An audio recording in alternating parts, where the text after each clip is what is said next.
Buenos días, el grupo está conformado por Laura León, Estefanía Olivares, Brian Muñoz, Cecilia Marí y quien les habla, Nicole Montaño. Y el tema del cual vamos a hablar se designa como secreción gástrica e inhibidores de bomba de protones. Entonces ahora vamos a proceder a compartir.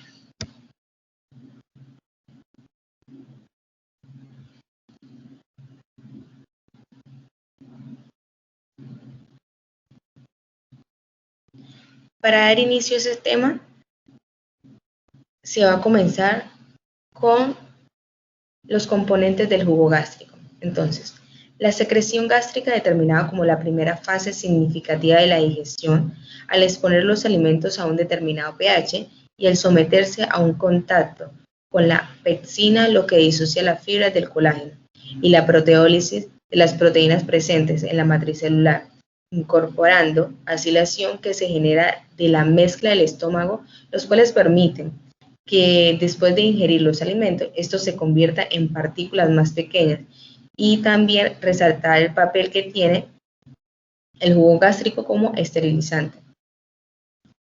Entonces, los componentes del jugo gástrico son bicarbonato, célula parietal, hidrólisis de proteínas, esterilación, factor intrínseco, célula parietal, absorción de vitamina B12, pepsinógeno, célula principal, proteólisis, ácido clorhídrico, célula epitelial, gastroprotección, factor trefoil, célula epitelial, gastroprotección, histamina, célula heterocromafin, regulación secreción ácida, gastrina, célula G, regulación secreción ácida, somatostatina, célula D y por último la regulación de secreción ácida.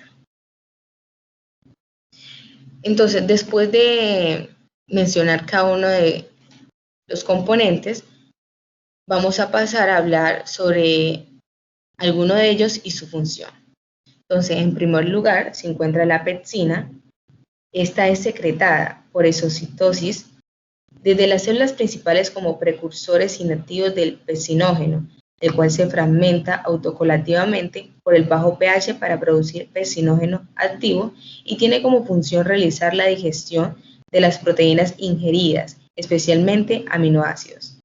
Segundo, la gastrina es aquella producida por las células G, ubicadas en el antro y la mayor reguladora de la secreción de ácido en respuesta al ingreso de alimentos, en especial de tipo proteico. Esta lo estimula por medio de un mecanismo, en especial de dos. La primera, estimulación directa de la célula parietal a través de la liberación de histamina, y por acción trófica directa sobre la célula parietal. Tercero, la histamina es el mayor estimulador paracrino de ácido gástrico. Se encuentra en los mastocitos gástricos y principalmente en las células heterocromafines. Cuarto, la somatostatina. Esta es liberada desde las células D, las cuales se encuentran dispersas en toda la mucosa gástrica, siendo un potente inhibidor de la secreción gástrica que ejerce su efecto por inhibición de la liberación de histamina. Quinto, el factor intrínseco. Es una proteína de 45 kDa, relativamente especializado y resistente al ácido producido por la exocitosis en la célula parietal y se fija en la vitamina B12. Sexto, el moco gástrico. Es aquel que se encuentra vertido hacia los pits glandulares por las células epiteliales superficiales de la mucosa estíntica. Entonces aquí encontramos dos tipos de moco gástrico, el primero que es el moco visible y el segundo el moco soluble. El moco visible, que es aquel que está constituido por mucinas que conforman un recubrimiento gelatinoso, y el moco soluble, ese también contiene mucinas, pero sin enlace disulfuro, lo que confiere una resistencia menos visible y permite así la lubricación y la mezcla del bolo. Y ya para finalizar, es necesario tener en cuenta que la estabilidad de la mucosa se incrementa por la presencia de péptidos pequeños conocidos como factor trefoil. Y Las células epiteliales productores de moco tienen como función inhibición de apoptosis, promoción de la migración en respuesta a la ingesta diaria, lo cual promueve la reparación celular, inhibición de la inflamación, etc.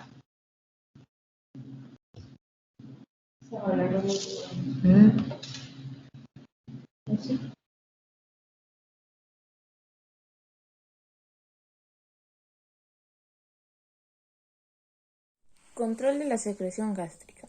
La regulación de la secreción gástrica depende de un intrincado balance de quimiotransmisores. Estas funciones se realizan por la vía neuronal, endocrina, paracrina y autocrina. La secreción gástrica se divide en tres fases: cefálica, gástrica e intestinal. Fase cefálica.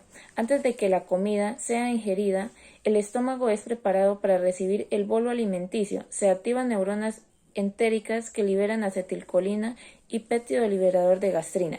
Fase gástrica. La presencia de alimento en el lumen gástrico estimula receptores químicos y mecánicos. Los aminoácidos y péptidos de cadena corta estimulan la liberación de gastrina a partir de las células G. La distincia gástrica dispara receptores que inician por vía neural y se refleja la liberación de acetilcolina. Y la fase intestinal aporta solo una pequeña porción de secreción gástrica de ácido ante la presencia de alimento en el intestino. Los mediadores son el neuropéptido relacionado con el gen de la acetilcolina CGRP, el cual actúa sobre las células D para inducir la liberación de somatostatina.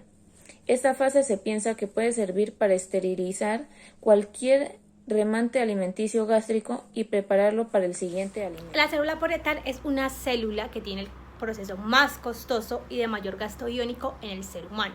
Esta posee una membrana basolateral que tiene receptores para la histamina, para la gastrina y para la acetilcolina. En estado basal contienen unas estructuras de una membrana especializada llamadas túbulo-vesículas, que estas a su vez tienen unas invaginaciones en la membrana apical que son conocidas como los canalículos secretorios. Las túbulo-vesículas coalescen con los canalículos y logran un aumento en el área de la membrana apical. Estas entran en contacto con el lumen gástrico. Cuando se encuentran en reposo, las túbulo-vesículas son almacenamiento de las moléculas como son el hidrogenión, como el potasio o como las ATP. Cuando se activa la célula se trasladan estas al lumen gástrico, donde se realiza un intercambio del hidrogenión por el potasio. En conjunto se activa la bomba de protones que a su vez activan los canales del cloro que acompañan a ese hidrogenión eliminado y se descargan a través de la membrana vasolateral de la célula parietal iones de bicarbonato para mantener un equilibrio en el pH intracelular. Bueno, ahora vamos a hablar de los inhibidores de la bomba de protones. Entonces, los inhibidores de la bomba de protones, ¿cierto?, han mejorado dramáticamente el manejo de las enfermedades acidopépticas, como lo son la gastritis, que es la acidez en el estómago. El promedio de vida de estos medicamentos generalmente están disponibles de 90 minutos. Entonces, ¿cuáles son estos medicamentos? Bueno, en esos medicamentos está pues el omeprazol, el pantoprazol, ¿cierto?, entre otros. Entonces, como todas las bombas no están activas en el mismo momento, ¿cierto?, esos medicamentos van a actuar inhibiendo solo el 70% de todas las bombas. La recuperación total de la secreción ácida al suspender los inhibidores de la bomba de protones generalmente va a durar entre 48 y 96 horas. Esto en personas sanas. Los inhibidores de la bomba de protones son metabolizados generalmente en el citocromo P450. Si hay ingesta concomitantes de medicamentos que también se metabolicen en él, como lo son la warfarina y el clopidogrel, pueden ocasionar interacción farmacológica. Por eso el pantoprazol es el más usado, ya que pues tiene menor potencial de metabolismo. También estudios han demostrado que el pH intragástrico muestra mejor respuesta en la administración de 2 dosis diarias, divididas, una en ayuna y otra antes de la cena. Algunas personas sanas que utilizan el esomeprazol presentan efectos de escape o rebote nocturno, definido como la caída del pH por debajo de 4 al menos por una hora continua. Durante este tiempo se puede presentar episodios de reflujo. Estos se consideran en general medicamentos muy seguros. Sin embargo, se han reportado posibles asociaciones con el riesgo de presentar déficit de absorción de ion calcio, de vitamina B12, de hierro, fractura de cadera y de neumonía adquirida en la comunidad. Sin embargo, no existen estudios bien diseñados que demuestren estos efectos adversos. Por lo tanto, no se recomienda la suspensión de esos medicamentos.